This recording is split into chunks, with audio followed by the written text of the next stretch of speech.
2024-এর জুলাই আগস্টের ছাত্র জনতার অভ্যুত্থানে দেশ ছাড়তে বাধ্য হন সাবেক প্রধানমন্ত্রী শেখ হাসিনা। এরপর থেকে জনসম্মুখে আসতে শুরু করে শেখ হাসিনা ও তার পরিবারের কুকর্ম ও জালিয়াতি। এবার সামনে এলো তার মেয়ে সাইমা ওয়াজেদ পুতুলের সার্টিফিকেট জালিয়াতির চাঞ্চল্যকর তথ্য। এ অবস্থায় বিশ্ব স্বাস্থ্য সংস্থা WHO এর দক্ষিণ পূর্ব এশিয়ার আঞ্চলিক পরিচালক পুতুলকে অনির্দিষ্টকালের জন্য ছুটিতে পাঠানো হয়েছে, যা কার্যকর হয়েছে 11 জুন থেকে। সংস্থাটির মহাপরিচালক টেড্রোস আধানম গ্রেভিয়েসুস তার কর্মকর্তাদের এক মেইল বার্তা পাঠিয়ে বিষয়টি অবগত করেছেন। জানান, পুতুলের অবর্তমানে 15 জুলাই থেকে নয়াদিল্লিতে দায়িত্ব গ্রহণ করছেন সংস্থাটির সহকারী মহাপরিচালক ক্যাটরিনা বোহেমি।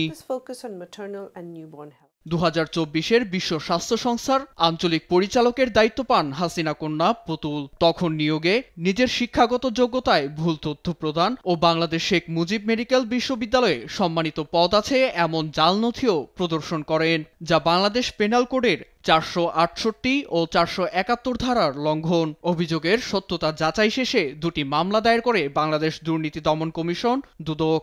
ক্ষমতার অপব্যবহার করে সাবেক প্রধানমন্ত্রী শেখ হাসিনা মেয়ের অপকর্মে সহায়তা করেছেন বলেও অভিযোগ উঠেছে। চলতি বছরের জানুয়ারি থেকে সাইমা ওয়াজেদ পুতুলের উপর নজরদারি জোরদার করে হেলথ পলিসি ওয়াচ। তখন থেকে পরিচালক হিসেবে তার ক্ষমতা কমিয়ে আনে সংস্থাটি। পুতুলের বিরুদ্ধে সূচনা ফাউন্ডেশনের নামে বিভিন্ন ব্যাংক থেকে 28 কোটি মার্কিন ডলার আত্মসাতের অভিযোগও রয়েছে। নীরব দাস, নিউজ ডেস্ক, দেশ টিভি।